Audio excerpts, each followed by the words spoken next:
पहला सवाल, इंसान को कौन सा ख्वाब आना बहुत जल्द अमीर होने की निशानी है?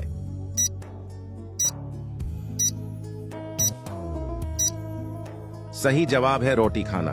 अगला सवाल, इंसानी जिस्म का वो कौन सा हिस्सा है जो मरने के बाद भी काम करता है?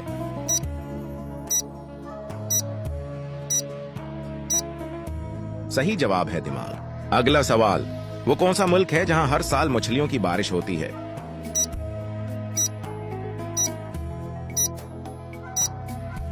सही जवाब है थाईलैंड। अगला सवाल, जब कुर्बानी के जानवर का खून जमीन पर गिरता है तो अल्लाह ताला क्या फरमाता है?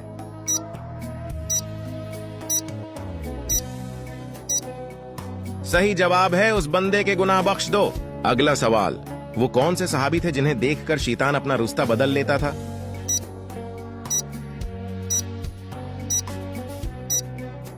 इसका